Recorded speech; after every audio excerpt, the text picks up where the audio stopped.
Saya pastor tamu, jadi saya tak bisa pastor progi suruh khotbah.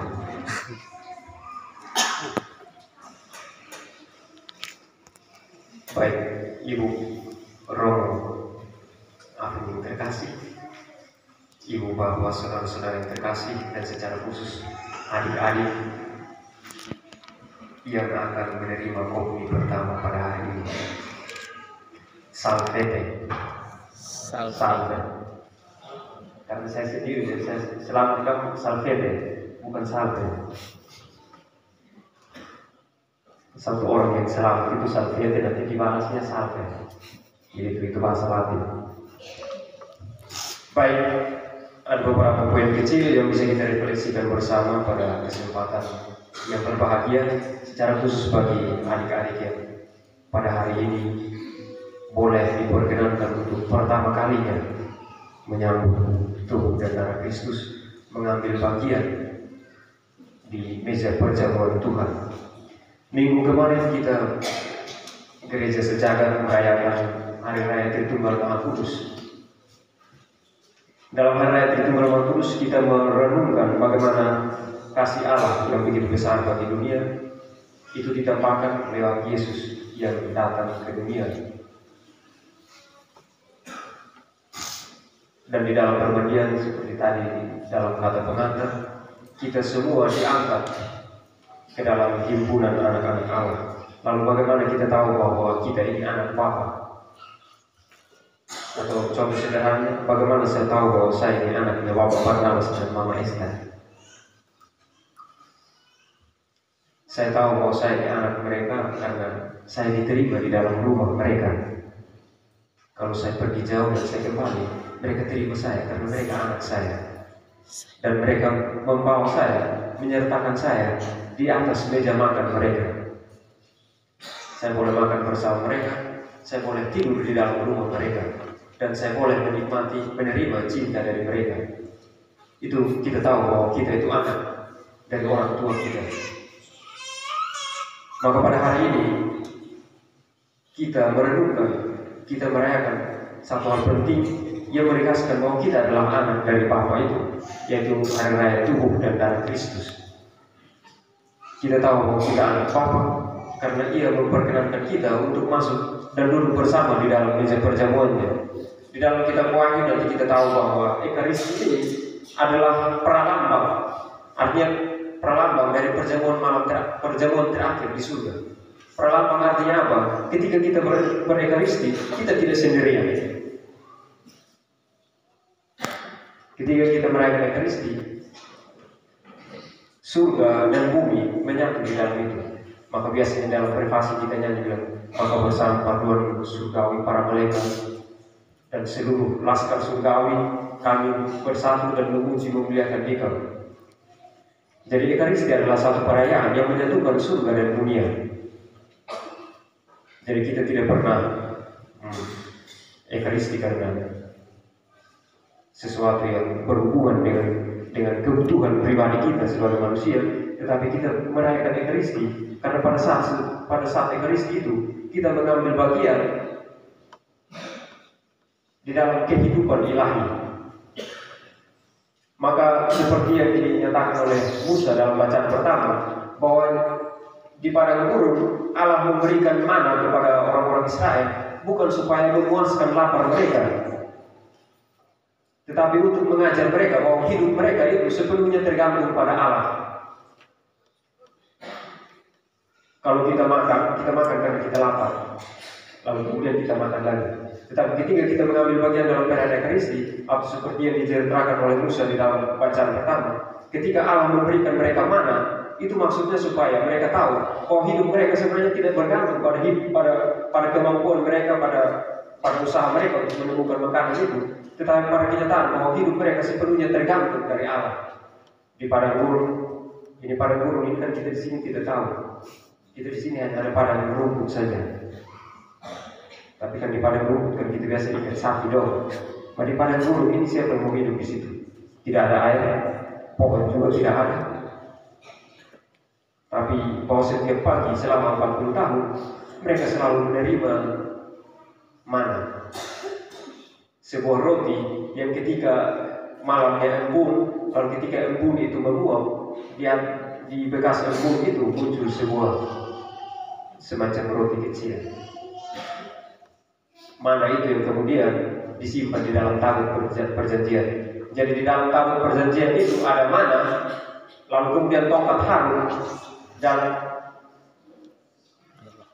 2 kitab hukum Musa, 10 perintah Allah.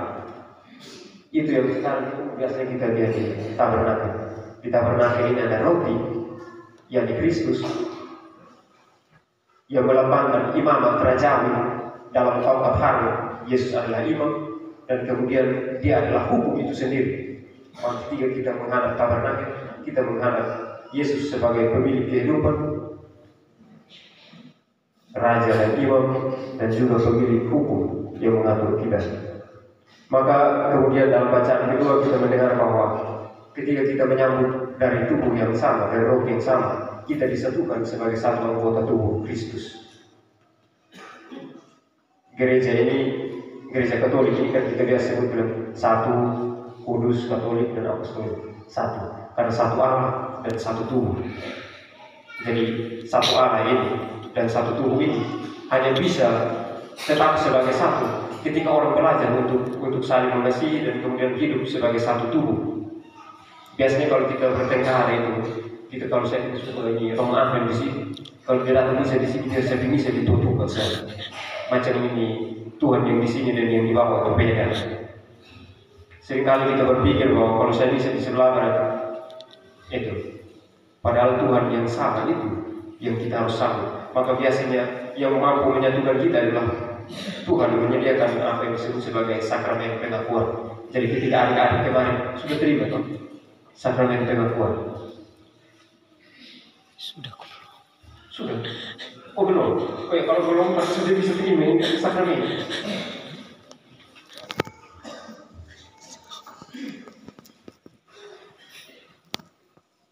Jadi adik-adik akan masuk ke dalam inisiasi yang kedua. Inisiasi pertama itu adalah ketika kita semua dimeteraikan dengan nama Bapa dan Putra dan Roh Kudus, lalu kita menjadi anak Allah. Kalau tadi Roma dalam pengantar, kelahiran yang pertama itu adalah kelahiran daging dalam Injil Yohanes. Orang lahir dari daging, kita lahir dari orang tua kita. Tetapi kelahiran dalam perjanjian adalah kelahiran dari atas. Kita lahir dari atas. Karena kalau kita lahir dari atas, kita boleh kembali ke atas. Kalau kita hanya lahir dari bawah, kita tidak bisa naik ke atas. Dan supaya kita bisa kembali ke atas, Tuhan memberikan tubuh dan darahnya sehingga kita bisa mengambil bagian dalam kehidupan ilahi itu. Maka dalam Injil Yohanes kita akan mendengar bahwa Tuhan bilang ini, aku di dalam Bapa, Bapa di dalam aku. Lalu kemudian dia bilang, kalau kamu siapa yang makan tubuhku, aku di dalam dia dan dia di dalam aku. Jadi adik-adik, ketika kita menerima tubuh dan darah Kristus yang itu sepotong kecil itu, kita menerima seluruh surga. Karena kita tahu bahwa kalau Tuhan dia bilang ini, aku di dalam Bapa, Bapa di dalam aku, dan aku di mana Bapa ada di situ. Berarti kalau Bapa ada di situ, tidak mungkin. Itu macam kalau Presiden Jokowi datang di sini lalu itu Kapolda dia dulu ini sampai di Kupang, kan tidak mungkin. Jadi kalau kita terima Bapa, kita terima Kristus, maka seluruh surga kita terima di atas lidah kecil. Jadi adik-adik, ketika kita menerima tubuh dan darah Kristus, kita tidak hanya menerima roti sepotong kecil itu. Ini bukan roti yang disuka roti itu. Ini roti ini agak lain. Jadi kita menerima dia, kita menerima seluruh surga, Bapa, Putra dan Roh Kudus di dalam keutuhannya. Dan kalau kita terima Tritunggal, berarti malaikat agung, Santa Maria, dan semua orang kudus hadir di atas lidah kita yang kecil.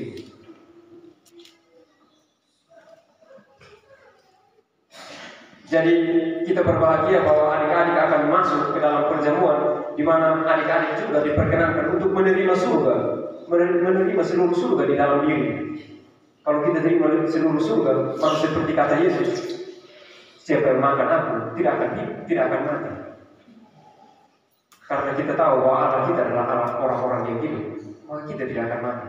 Walaupun secara fisik kita akan meninggal, tetapi seperti Yesus di dalam Ekaristi dikatakan disebut bahwa Yesus itu hadir secara real, hadir secara nyata. Real itu tidak harus fisik. Yang disebut real, kehadiran real Yesus di dalam Ekaristi itu tidak harus kelihatan fisik, tetapi dia nyata. Maka ketika kita mengambil bagian di dalam kehidupan dalam real dari Kristus itu, maka kita tidak akan pernah mati. Karena mungkin kita pergi secara fisik, tetapi secara real kita selalu hadir. Apalagi kalau ketika kita mati baru tiap minggu orang tua keluarga doa sebut kita benar, siapa yang mati? Kalau orang tetap hidup di dalam kenangan, dalam ingatan, artinya kita tetap hidup. Maka kalau kita mengambil bagian di dalam Ekaristi, maka kita mengambil bagian di dalam kehidupan ilahi sendiri. Jadi adik-adik mulai hari ini, adik-adik sebelumnya adik sudah menjadi anak-anak Allah. Dan sebagai anak-anak Allah, adik-adik memiliki hak untuk mengambil bagian di dalam meja Ekaristi. Dan pada hari ini, gereja memperkenankan adik-adik untuk kemudian bersatu di dalam Ekaristi. Jadi kalau mulai minggu depan datang misa, adik-adik tidak hanya lihat papa dan mama yang maju sendiri, tapi adik-adik juga boleh maju dan terima tubuh Kristus. Jadi mulai hari ini adik-adik akan menerima tubuh Kristus, bukan supaya adik makan lalu kenyang, tetapi supaya adik-adik tahu bahwa hidup kita sepenuhnya itu tergantung pada Allah. Karena kita terima yang kecil, kan kita tidak kenyang. Kecuali kalau lapar kamu pergi beli satu bungkus makan gentena itu kenyang. Tapi ketika kita menerima tubuh Kristus, kita belajar untuk percaya bahwa hidup kita sepenuhnya bergantung pada Allah, dan kita hidup bagi Allah. Seperti Kristus telah hidup bagi kita, maka kita mengambil bagian dalam Ekaristi Kudus, kita mengambil bagian dalam kehidupan ilahi, dan kita hidup bagi Allah. Kita semua dipanggil untuk mengambil bagian dalam kehidupan ilahi itu. Dan orang tua yang pada hari ini memperkenankan anak mereka untuk mengambil bagian dalam Ekaristi punya tanggung jawab besar untuk terus memelihara rahmat yang diterima pada hari ini sampai kepada akhir hidup mereka. Orang tua punya tanggung jawab untuk memelihara rahmat yang diterima pada hari ini agar rahmat ini tetap bertumbuh, berkembang dan berbuah, dan buahnya itu membawa kepada kehidupan yang abadi. Jangan lupa. Maka di akhir homili singkat ini, seharusnya Pastor Rocky yang mengucapkan, tapi saya mengucapkan selamat untuk adik-adik yang pada hari ini akan menerima tubuh dan darah Kristus. Semoga mulai hari ini adik-adik belajar untuk menyadari bahwa hidup kita sepenuhnya bergantung pada Tuhan, seperti yang kita dengar dalam Injil hari ini. Barang siapa makan dagingku dan minum darahku, ia tinggal di dalam aku dan aku di dalam dia. Semoga. Amin.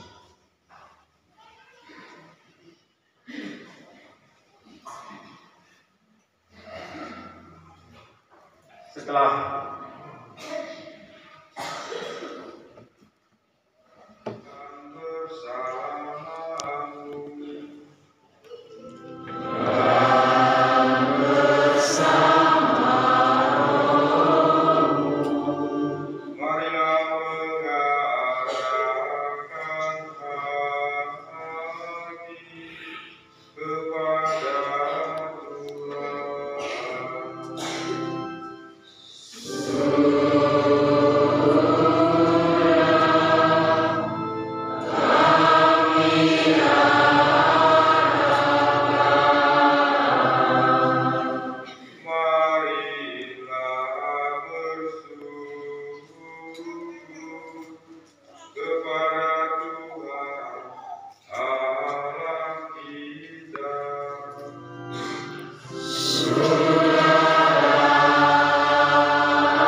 mempersembahkan dirinya sendiri sebagai anak domba tak bernoda dan sebagai bukan pujian sempurna yang berkenan padamu.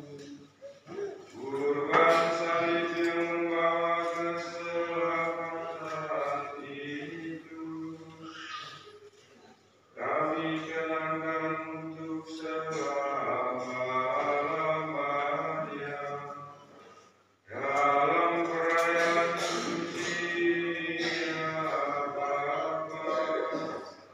Umat kudus-Mu dikuatkan dan disucikan supaya bangsa manusia yang mendiami satu bumi ini diterangi oleh satu iman dan disentosakan oleh satu ikatan cinta kasih.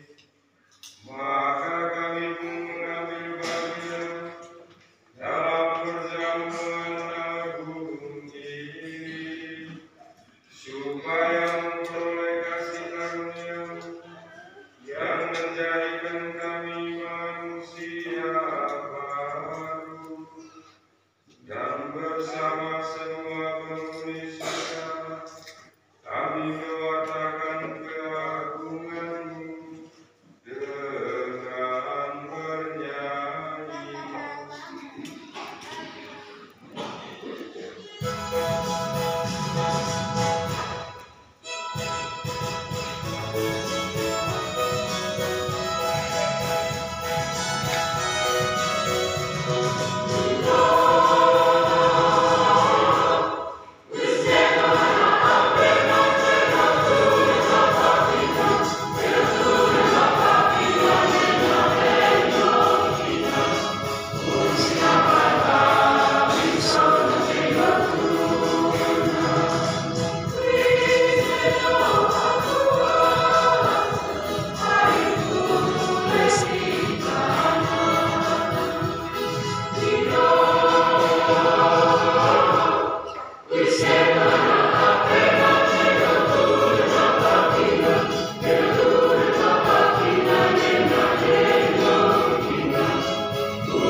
Sungguh kuduslah Engkau Tuhan, sumber segala kekudusan. Maka kami mohon, kuduskanlah persembahan ini dengan pencurahan Roh-Mu, agar bagi kami menjadi tubuh dan darah Tuhan kami Yesus Kristus. Ketika Dia diserahkan untuk menanggung sengsara dengan rela, Dia mengambil roti dan sambil mengucap syukur Dia memecah-mecahkan, lalu memberikannya kepada murid-muridnya seraya berkata, "Terimalah dan makanlah kamu semua, inilah tubuhku yang diserahkan bagimu."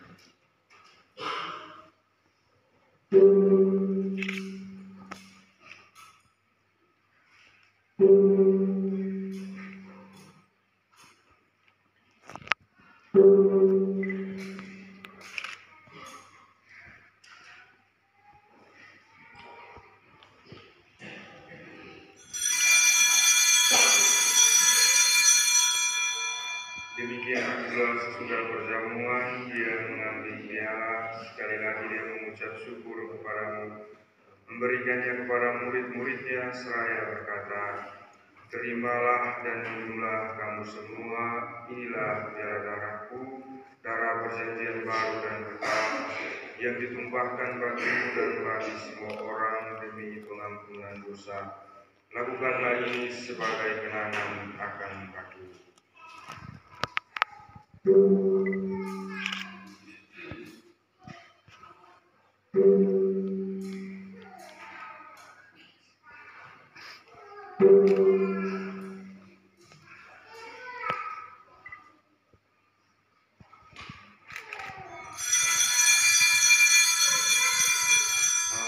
mengerjakan misteri iman kita.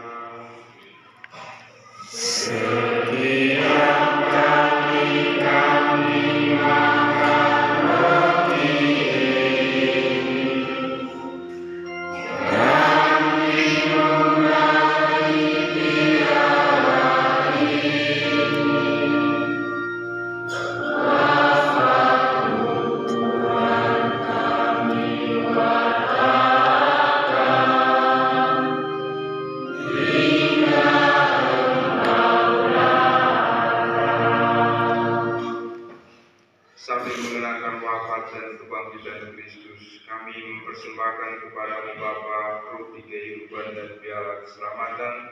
Kami bersyukur sebab kami Engkau anggap layak menghadap Engkau dan berbakti kepadamu. Dan kami mohon semoga kami yang menerima tubuh dan darah Kristus dihimpun menjadi satu umat oleh Roh Kudus. Ingatlah Tuhan akan gereja-Mu yang tersebar di seluruh bumi, agar Engkau menyempurnakannya dalam cinta kasih, dalam persatuan dengan Paus kami Fransiskus dan Uskup Agung kami Petrus Tuhan, serta semua rohaniwan. Ingatlah Tuhan akan hamba-hamba-Mu, anak-anak-Mu yang pada hari ini Engkau perkenankan untuk menyambut Engkau dalam Ekaristi ini. Sudilah menyertai mereka, menguatkan mereka, mendampingi mereka, dan menghantar mereka kepada kemuliaan surga. Ingatlah juga akan saudara-saudara kami yang telah meninggal dengan harapan akan bangkit, dan akan semua orang yang telah berpulang dalam kehadiran-Mu, dan terimalah mereka dalam cahaya wajah.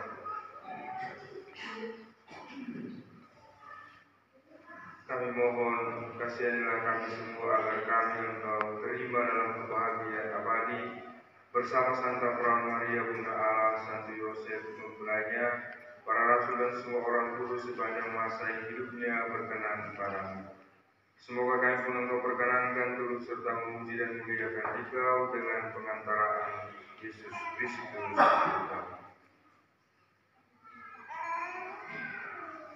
Dengan pengantaran Dia, bersama Dia dan dalam Dia, bagi dua Bapa yang Maha Kuasa, dalam persekutuan dengan Roh Kudus, segala hormat dan kemuliaan sepanjang segala masa.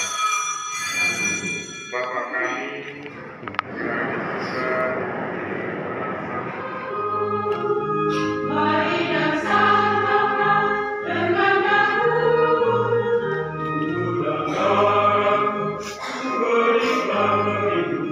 Kami nanti hidup abadi.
Semoga kita sekalian, seluruh hidup dan karya kita, segala niat dan intensi baik hati kita, teristimewa anak-anak kita yang pada hari ini menerima komuni pertama, senantiasa dinaungi, dituntun, diberkati oleh Allah yang Maha Kuasa, Bapa dan Putra dan Roh